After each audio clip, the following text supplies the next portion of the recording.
Berpikir untuk memasang gigi palsu itu apa, Dok? Antara dua, biasanya dari estetik, biasanya pede apa enggak. Kedua, fungsinya, ngembaliin fungsi. Takut nggak nyaman atau nggak cocok itu gimana, Dok? Awal-awal pasti butuh adaptasi, Mas. Benda asing masuk ke mulut, lama-kelamaan kalau dia misalnya nggak ada alergi pada rongga mulut, aman. Mungkin adaptasinya aja kali. Adaptasi. Halo Sobat Pandawa, balik lagi dengan saya Aditya Ananda di podcast Tanya Dok. Di podcast ini kita akan membahas berbagai permasalahan dan juga topik mengenai estetika dan anti-aging, kesehatan gigi dan mulut, dan juga penyakit kulit dan kelamin. Dan di episode kali ini, yang akan kita bahas di episode kali ini adalah mengenai kesehatan gigi dan mulut, dan spesifiknya adalah mengenai gigi palsu. Dan tentunya ketika saya akan bahas gigi palsu, saya tidak akan sendirian karena akan ditemani oleh dokter kita, Dr. Reza Yudiansyah. Ya. Dok, apa kabar, Dok? Alhamdulillah baik sekarang. Kita podcast ya, Dok ya. Aman Mas, lanjut. Gigi palsu nih, Dok. Oke. Pasti kan Sobat Pandawa di luar sana banyak yang tahu atau bahkan yang belum tahu mengenai gigi palsu. Dan yang ingin saya tanyakan adalah sebenarnya yang membuat orang berpikir untuk memasang gigi palsu itu apa, Dok? Oke, jadi sebelum kita bahas nih ya, jadi akunya sedikit ngelurusin sebenarnya, Mas. Jadi sebenarnya kalau dari kita nyebut gigi itu tuh bukan gigi palsu. Ada sebutan lain berarti? Iya, kalau dari kita sebenarnya nyebutnya gigi tiruan. Ntar kalau kita bilangnya gigi palsu, ntar kita dibayar pakai uang palsu. Salahan kita nanti kan. Betul. Jadi mendingan kita nyebutnya gigi tiruan. Tapi kebanyakan orang bilang gigi palsu sih sebenarnya juga nggak apa-apa sih. Tapi jatuhnya tujuannya juga sama sebenarnya, itu gigi tiruan kan, buat gantiin gigi yang hilang atau rusak itu. Jadi sebenarnya banyak, Mas, tapi biasanya tuh dia kebagi dua faktor. Kebanyakan sih ini yang biasa saya hadepin tuh antara dua. Biasanya dia dari estetik, biasanya pede apa enggak tuh dia, karena emang biasanya gigi depan hilang tuh, nah itu biasanya mereka cepet-cepet mau diganti biasanya kalau gigi tiruan, makanya dia bikin gigi tiruannya. Kedua, fungsinya, ngembaliin fungsi. Jadi dia mau misalnya gigi belakang buat gigit, biasanya dia ada gigi di situ, terus tiba-tiba nggak ada gigi, nah itu kan jadi masalah juga buat dia. Buat dia ngomong, apalagi dia buat gigit atau makan, ya itu biasanya fungsinya di situ. Makanya orang-orang rata-rata kebanyakan datang ke dokter gigi buat ganti. Pakai gigi tiruan, biasanya itu dia faktornya. Dua faktor paling biasanya paling banyak di situ. Berarti apakah semua orang yang kehilangan gigi, Dok, itu harus menggunakan gigi palsu atau gigi tiruan?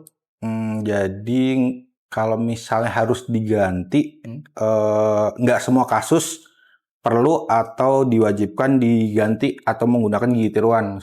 Jadi ada beberapa kasus atau kondisi yang emang giginya udah nggak usah diganti. Contohnya misalnya pada kasus pencabutan gigi bungsu. Jadi misalnya gigi bungsu atas bawah udah dicabut dan posisinya udah pas, ya udah nggak usah diganti, nggak apa-apa. Karena emang gigi bungsu itu pada beberapa kasus atau kondisi memang fungsinya buat rongga mulut minimal. Jadi nggak usah, nggak apa-apa. Tapi kalau misalnya kayak tadi itu yang pertanyaan pertama, biasanya dari situ dia estetik, kalau enggak kebutuhan atau fungsinya, ngembaliin fungsi gitu. Yang ingin saya tanyakan adalah dari gigi palsu atau gigi tiruan itu ada beragam gitu jenisnya dan apa saja? Oh gitu, oke. Jadi sebenarnya kalau sekarang klasifikasi besarnya tuh biasanya kalau gigi tiruan tuh ada dua dia. Dia lepasan sama cekat gitu. Jadi kalau misalnya kebanyakan yang dipakai itu yang lepasan tuh biasanya yang dipakai, yang ada kawatnya, biasanya itu bahannya biasanya akrilik, kalau nggak Vaplas dia. Itu yang lepasan dia. Kalau yang cekat biasanya dia satu gigi, kalau enggak beberapa gigi juga bisa. Dia pakainya yang kalau misalnya jacket, kalau enggak bridge gitu. Tapi semua kasus nggak bisa tiba-tiba pakai bridge, tiba-tiba langsung pakai gigi tiruan lepasan. Tergantung kondisi sama kasusnya pasien tersebut juga kondisinya. Balik lagi juga permintaan dia kayak gimana. Jadi kita harus sesuaiin juga kondisi pasien sama kebutuhannya dia gitu. Berarti menyesuaikan kondisinya. Benar dia kayak gitu dia. Di sini kan yang namanya juga gigi tiruan, gigi palsu ya, Dok ya. pasti kan beda dengan gigi asli atau yang alami Benar, ini. benar. Pasti kan ada di awal ketika pemasangan itu ada rasa kekhawatiran takut nggak nyaman atau nggak cocok, itu gimana? Nah, kalau misalnya rasa nyaman, paling awal-awal pasti butuh adaptasi, Mas. Namanya juga itu dia kan benda asing masuk ke mulut. Nah, pasti paling awal tuh biasanya di lidah tuh. Dia pasti bakalan main-mainin tuh daerah situ. Karena dia emang benda Aneh ya? asing. Iya, aneh kok nih tiba-tiba biasa gigi doang kok tiba-tiba ada yang bagian halusnya atau ganjel bagian situ biasanya dimain-main di situ. Tapi lama-kelamaan kalau dia misalnya nggak ada alergi pada rongga mulutnya, gigitannya juga bagus, pembuatan pas gigi tiruannya juga bagus, lama-kelamaan harusnya dipakai dan dijaga dengan proses yang bagus, aman. Mungkin Gitu. adaptasinya aja kali. Adaptasi, pokoknya Apalagi awal-awal biasanya gitu. yang gigi hilangnya tuh lama gitu ya. Nah gitu, tiba-tiba ada giginya, kaget pasti, oh kok ini tiba-tiba ada Aneh. giginya, sekarang enggak, sekarang ada lagi gitu. Adaptasi sih biasanya di awal-awal. Bagi pasiennya dok, atau seseorang yang menggunakan gigi tiruan atau gigi palsu, ada nggak dok perawatan khusus supaya mungkin giginya awet atau jauh dari bakteri atau seperti apa? Biasanya kalau dia pakai gigi tiruan lepasan tuh mas dia. Jadi kalau misalnya dia udah nggak beraktivitas, dia pas tidur giginya dicopot, benar. Pas pagi dia mau beraktivitas lagi, dibersihin lagi. Gitu. Dia. Itu disimpannya di mana dok? Disimpan ada tempatnya Ada biasanya. tempat? Iya, biasanya kalau misalnya udah bikin gigi tiruan dikasih dari sini terus dijaga. Apalagi jangan mentang-mentang di gigi tiruan terus dibanting-banting, itu juga jangan. Bikinnya juga agak lumayan kan, bayarnya juga nggak pakai uang palsu kan, Iya, uang beneran kan. Yes. Kayak sayang, harus dijaga orang juga buat dirinya sendiri, buat fungsinya juga bagus. Gitu.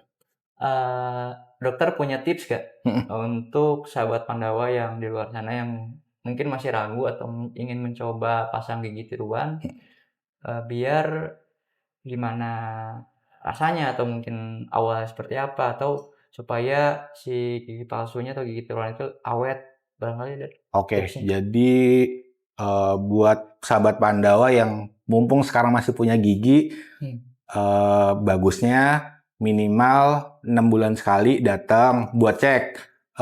Gimana pun enaknya gigi tiruan pasti lebih enak lagi gigi aslinya. Makanya mumpung kalian mungkin masih punya gigi dan bisa diperbaikin dan belum dicabut, bagusin lah giginya, jaga giginya dengan baik. Paling itu 6 bulan sekali datang ke dokter gigi buat cek, sikat gigi yang benar, sama kurangin deh tuh alkohol, rokok, terus obat-obatan juga udah pasti enggak, jangan. Yang Gitu. manis-manis juga dok ya? Nah, apalagi manis, soda itu kurang-kurangin, banyakin minum air putih, sikat gigi yang benar. Kayak gitu. Cukup dok? Cukup gitu. Oke, karena tadi sudah dengar tips dari Dr. Reza dan mungkin di episode kali ini cukup sekian. Jangan khawatir, masih banyak episode-episode selanjutnya mengenai permasalahan kesehatan gigi dan mulut, baik itu treatmentnya, masalahnya, atau mungkin tips-tipsnya dari dokter. Dan jangan kemana-mana, tetap hanya di podcast Tanya Dok, bareng saya Aditya Ananda. Dokter Reza. Jangan lupa subscribe, like, comment, and share supaya podcast Tanya Dok semakin oke lagi. See you to the next episode. Yo.